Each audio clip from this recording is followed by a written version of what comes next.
E aí pessoal, canal Livro Leve Solto aqui de novo, e dessa vez eu vou repetir a fórmula de falar de mais de um livro de uma forma informal, que eu sinceramente não fiquei exatamente satisfeito da primeira vez que eu fiz isso. Achei que eu tava meio introspectivo, eu tava meio tímido, sei lá, que eu fiquei meio tímido, inseguro, etc. E acho que nesse vídeo aqui agora eu vou conseguir me expressar de uma forma mais eloquente com vocês.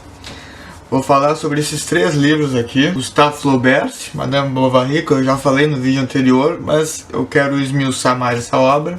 Clarice Lispector, Perto do Coração Selvagem, e Só os Diamantes São Eternos, do Taylor Diniz.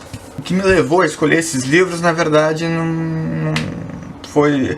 Só os Diamantes São Eternos eu escolhi porque eu achei o nome muito interessante, muito instigador. Queria saber o que o livro falaria sobre diamante e sobre eternidade, né?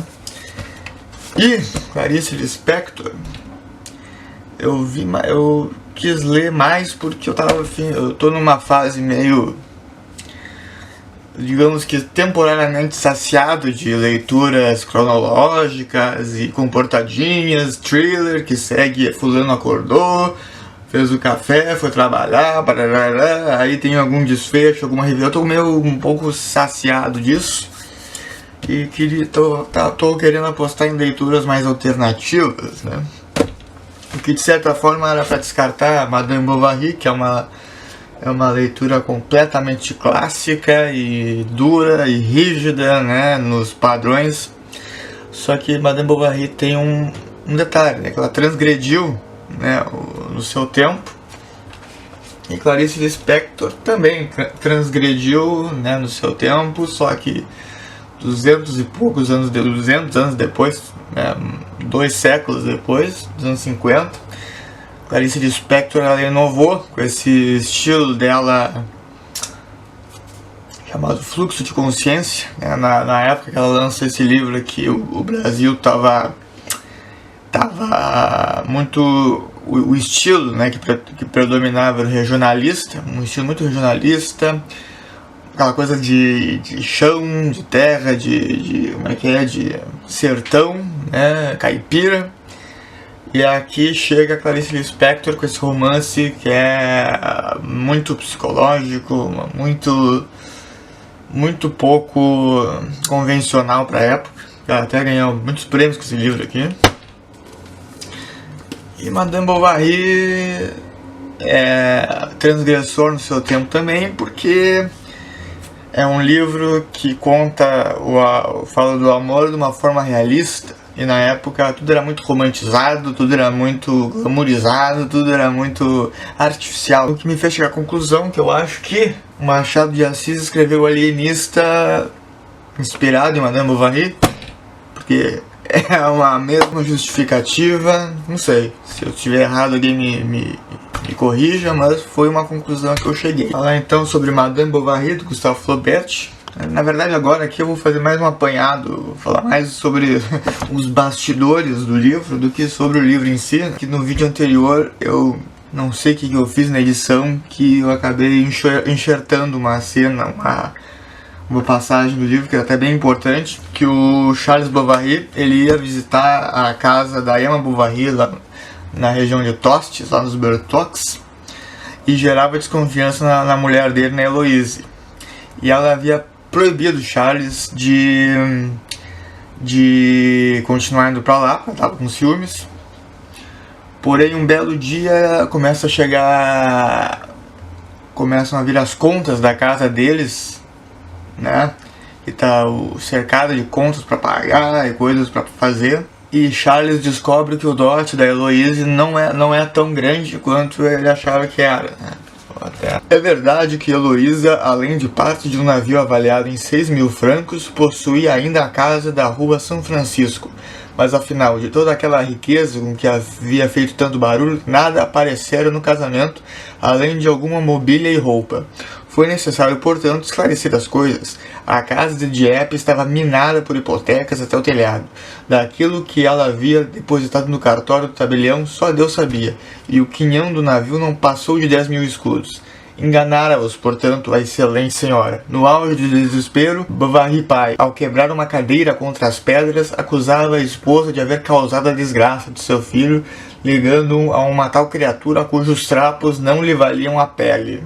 Foram a Tostes e explicaram-se obscenas. Heloísa, em prantos, jogava-se nos braços do marido, pedindo que a defendesse dos pais. Charles quis falar por ela. Eles se encolerizaram e foram embora. 8 dias depois, estando ela estendendo roupa no pátio, cuspiu sangue. E no dia seguinte, quando Charles voltara-lhe as costas para fechar a cortina da janela, disse apenas: "Ai, meu Deus!"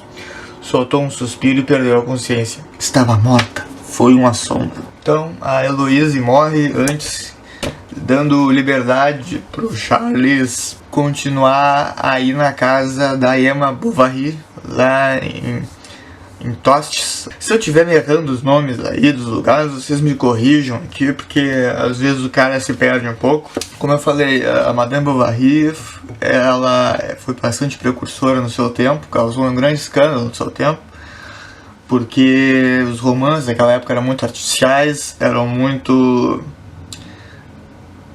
floreados, rebuscados e não contavam a realidade, né? Mas douravam a pílula do que era a sociedade daquele tempo. E Emma Bovary, nesse livro, ela tem uma personalidade tamanha, uma explosão, né, de perfil, de feminilidade tamanha que ela espanta, né? O Leon e o Rodolphe, que são os dois que ela se relaciona, os dois personagens que ela se relaciona. E foi um livro escrito também de uma forma quase espartana, né? De uma forma quase, vamos dizer, estoica, uma forma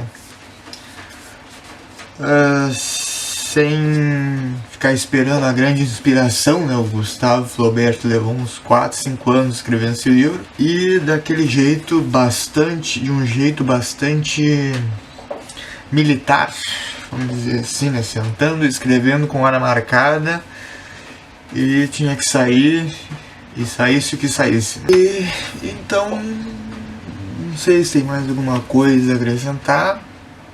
É o último livro que o Gustave Flaubert, acho que é o último livro que o Gustave Flaubert burlava seus textos por um desafio, imbuiu-se da consciência e da sensibilidade da sua personagem, atingiu com a irretocável prosa de Madame Bovary o mais alto grau de penetração e análise psicológica da literatura universal. Não sei até que ponto está exagerado aqui, mas que o livro realmente faz uma varredura do psicológico da personagem, que o livro realmente usa muita metáfora, usa muita analogia, usa muita referência de outras obras, usa muito, enfim, usa muita poesia, vamos dizer assim, muitos floreios para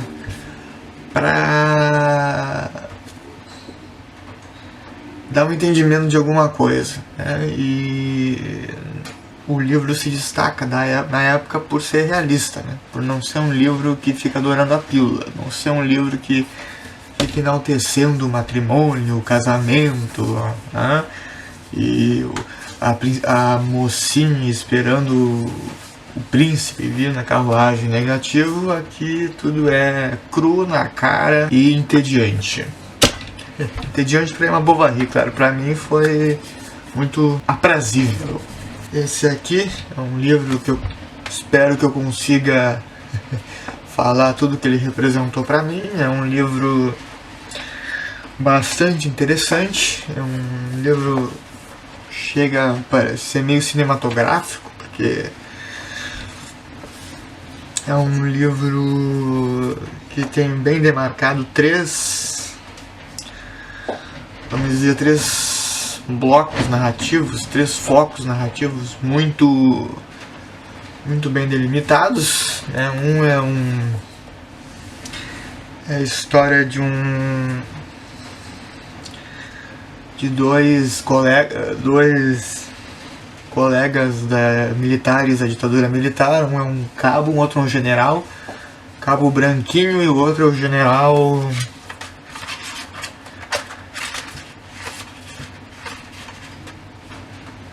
Cabo Branco e o Coronel Tibiriçá. Um cabo e um coronel que se reúnem depois de 30 anos, porque o coronel esse que é uma... O coronel quer chamar o cabo para uma missão, né, uma última missão depois de 30 e poucos anos. Aquela velha história, né, de um oficial, né, um oficial com algum cargo aí indo se aposentar e recebe uma última missão, né? E esse diálogo deles dois marca o livro todo. A gente inclusive fica angustiado, esperando assim, quando é que missão é essa? Puta que pariu, que missão é essa? E do modo como o livro está escrito, parece que tu nunca vai saber. Eu tô se perguntando como é que a gente vai descobrir o que é isso, porque, vamos dizer assim, não dá nome aos bois, né? Tem esses dois personagens aqui, que ele dá um nome, mas também de uma forma bastante casual, de uma forma bem pouco comum, né? Que o livro já começa descrevendo uma cena, né? Ao fundo, em duas das caixas de som penduradas próximas ao teto, Alcione cantava Não Deixe o Samba Morrer. O burburinho nas mesas, no entanto, era tão intenso que tornava irrelevante o tipo de música ambiente daquele momento. O livro já começa assim e só vai falar em algum nome lá pela página 3, 9 ou 10, enfim. E tem uma passagem, né? Tem uma das histórias é um cara vendo TV e a gente só... A única coisa descrita é o que ele está vendo na TV. E o outro foco narrativo é a história de um guri que é bastante pobre, mora numa casa, né, uma casa bem rústica, né? O pai dele desaparece, o padrasto dele desaparece, a mãe dele morre, alguma coisa assim, ou se mata. A mãe dele pede para que ele saia de casa para conseguir ter uma vida mais digna que a dela, e ele assim convive com um avô dele, ou um tio dele, que passa a conviver com o avô dele, que ensina ele os negócios, né, que é o que virá a ser o ganha-pão dele. Ensina, né, a vender na feira e tal, e andar pelo mundo aí, né, pelas estradas, aí, que é caminhoneiro, né, vendendo coisas para os outros e pechinchando, fazendo negócios, enfim. E no final a gente tem o desfecho, ele, vamos dizer que fecha bem interessante o livro. Tu vê que é uma vingança, tu entende que é uma vingança, né? Que começou uma história que começou na ditadura militar, como eu falei, e acaba nos tempos atuais. É uma vingança, um desejo de um personagem que tem de se vingar de um oficial da época da ditadura, né? E, enfim, não entrarei em spoilers, não vou falar quem é o que, aliás, já dei meio que um spoiler, né? Não disse que, quando, onde, quem. É um livro que também, quando eu acabei de ler, me remeteu muito uma questão, assim, parece que é uma...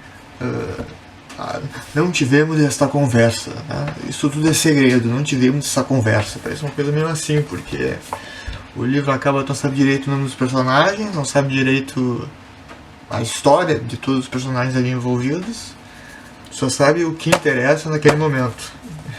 E isso passa muito essa sensação de missão de um oficial, missão cumprida, missão, né? Os personagens se conhecem naquele momento e depois precisam fingir que nada aconteceu. E uma coisa, acho que esse nome foi sampleado do filme do 007, que é também Só os Diamantes São Eternos, né? Ficou aí em nenhum momento cita 007, quer dizer, tem a figura dos oficiais da ditadura, né? Mas não sei se isso é suficiente para dizer que ele pegou pegou emprestado do 007. Só os Diamantes São Eternos me chamou muita atenção esse título, né? Eu comprei ele pensando o que o autor teria a dizer sobre diamante, sobre eternidade, o que diamante tem a ver com eternidade, etc. Porque eu nunca relacionei diamante com o passar dos anos. Para mim, eu sempre vinculei diamante com riqueza, diamante com joias preciosas, né? Nunca relacionei com tempo, né? Então só os diamantes são eternos, né? O que ele quis... Me chamou a atenção esse título, o que ele quis dizer exatamente com isso, né? O que o livro entregaria com esse... Que é uma metáfora, isso parece ser uma metáfora, uma espécie de uma parábola, sei lá, uma metáfora. E quis saber o que o livro, né, entregaria com isso, o que essas palavras significariam no decorrer dessas 135 páginas. Até que é um livro bem curto, até inclusive. E é o típico livro para ler numa sentada, assim, né? Porque tu vai consumindo ele, consumindo e quer saber o que acontece no final e fica aquela história martelando na tua cabeça, tu não consegue dormir enquanto não lê de novo. Inclusive eu acho que eu vou ler de novo depois que eu acabar esse vídeo, acho que eu vou reler esse livro aqui, que ainda me causa um certo arrepio lembrar dessa história, do modo como ela está escrita. A prosa do Taylor Diniz é sem palavras, sem igual. E só que eu quero destinar alguns outros bons elogios ao próximo livro, que não deixa nada a desejar, esse, que é Perto do Coração Selvagem, Clarice Lispector. Acabei de ler ainda agorinha, né, e é um livro que, se por um lado esse aqui eu fiquei angustiado porque a história é muito bem amarrada, muito bem contada, muito bem construída, e esse aqui eu fiquei meio angustiado porque eu não sabia se eu tinha neurônio suficiente para entender as metáforas da Clarice Lispector e tudo que ela fala e tudo que ela sente, muita metáfora, muita poesia, muita analogia, e o fluxo de pensamento da Joana. E eu tive que pegar uma colinha na internet para ver se eu tinha entendido bem a cronologia do livro, né? Porque esse livro, e acredito que quase tudo que a Clarice Lispector escreveu, não segue uma ordem cronológica, né? Começa... Por mais que comece na infância da Joana, o livro vai e volta no tempo umas 10 mil vezes. Só que, por incrível que pareça, eu acho que eu consegui abstrair de cara qual era a cronologia dos eventos que acontecem com a Joana. Ela começa, então, morando com o pai dela. Ela é uma criança e o pai dela escreve. O pai dela está escrevendo, pelo que eu lembro. E daí, o pai dela morre. Ela vai para casa dos tios. Que nem gostam tanto dela assim.